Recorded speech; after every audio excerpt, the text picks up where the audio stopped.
लगी जो सहे न विरह की त्रास,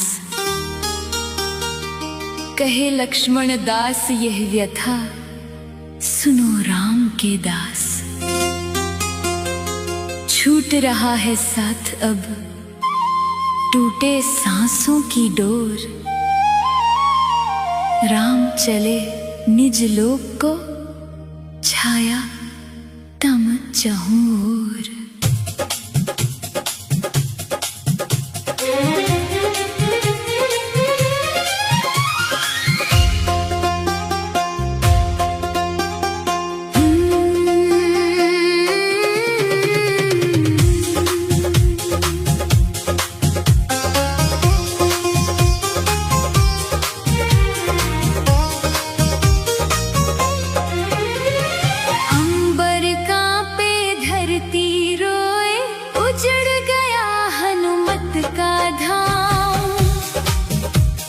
हर धड़कन अब चीख रही है, लौट आओ मेरे राम।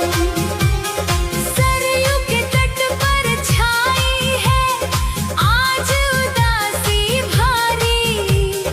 राम चले वैकुंठ लोक को, रोते पवन दुलारी। चरण पकड़ कर बैठ गए हैं, त्याग दिए सब काम।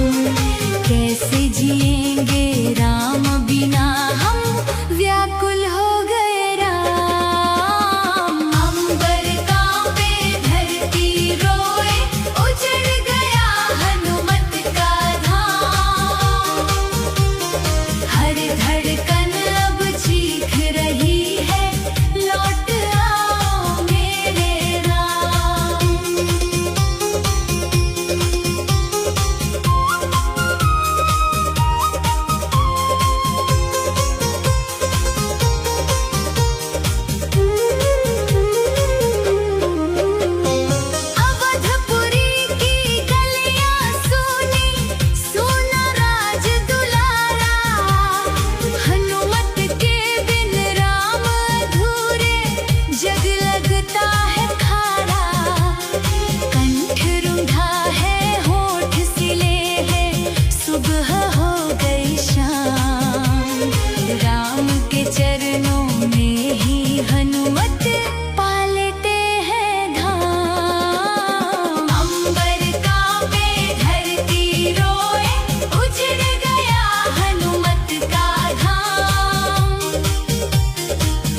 धड़कन अब चीख रही है, लौट आओ मेरे राम। लक्ष्मण दास कहे सुन मरकट, यह विधि का है लेखा। ऐसा विरह का रूप भयंकर, कभी किसी ना देखा। असुर धार में बहता जाए, बजरंगी का राम। एक पलक भी चैन ना आए, जब तक ना दिखे राम। अंबर कांपे धरती रोए, उजड़ गया हनुमत का धाम। हर धड़कन अब चीख रही है, लौट आओ मेरे राम। प्रभु कहते हैं मेरे कपिवर, अब तो अमर है रहना। धर्म रजा कलयुग में तुमको, मेरा विरह है सहना। मैं तो रहूंगा संग तुम्हारे, बनकर बस एक नाम। जहाँ बजेगा नाम हमारा, वही बनेगा धाम। अंबर कांपे धरती रोए, उजड़ गया हनुमत का धाम। हर धड़कन अब चीख रही है, लौट आओ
एक बार प्रभु पूर्ण करो सबका। अंबर कांपे धरती रोए, उजड़ गया हनुमत का धाम। हर धड़कन अब चीख रही है, लौट आओ मेरे राम। अंबर कांपे धरती रोए, उजड़ गया हनुमत का धाम। हर धड़कन अब चीख रही है, लौट आओ मेरे राम। अंबर कांपे धरती रोए, उजड़ गया हनुमत का धाम। हर धड़कन अब चीख रही है, लौट आओ मेरे राम।